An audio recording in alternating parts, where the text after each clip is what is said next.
m'appelle Éric Aigretot, je suis traducteur et j'interviens aussi en tant qu'entraîneur sur le pôle tir de Toulouse. Je suis pistolier et je tire essentiellement du 10 mètres et du 50 mètres, un petit peu de 25 mètres gros calibre aussi. Je suis licencié à la société de tir de Montpellier, Ligue Languedoc-Roussillon. J'ai été champion de France pistolet gros calibre en 2011.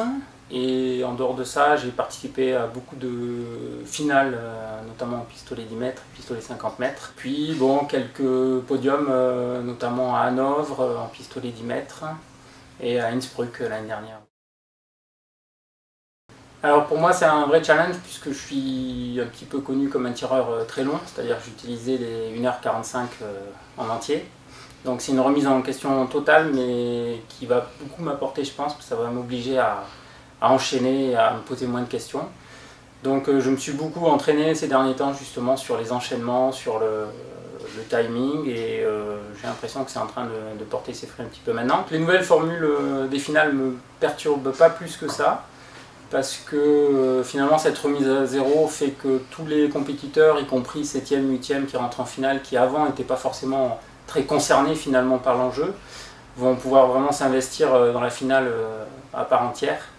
Et bon, ça je trouve que c'est relativement intéressant, même s'il peut y avoir une certaine forme d'injustice quand quelqu'un rentre avec beaucoup de points d'avance et termine au pied du podium par exemple. Je pense que ce sera beaucoup plus visuel, beaucoup plus parlant, beaucoup plus clair et avec beaucoup plus de suspense, donc je pense qu'il y aura un véritable intérêt quand même pour les spectateurs. Enfin en tout cas c'est le but, donc j'espère que ce sera le cas.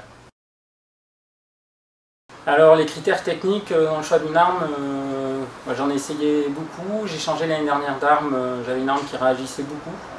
Ça m'a convenu pendant plusieurs années et puis dernièrement justement j'ai recherché quelque chose qui bouge un petit peu moins au départ du coup. Voilà, c'est le critère essentiel, l'équilibre de l'arme et puis la crosse aussi qui était très importante où j'ai trouvé vraiment ce qui me convenait. Au niveau des plombs, je me fie un petit peu à ce que la Fédé fait en termes de test de munitions. Voilà, j'ai pas de préférence d'une marque, je pense qu'ils groupent. Sur l'Olympiade à plus ou moins long terme, enfin disons à long terme, oui, participer à Rio, c'est sûr. On sait que c'est pas évident parce qu'il y a du monde, le niveau est en train de monter, donc il va vraiment falloir s'arracher.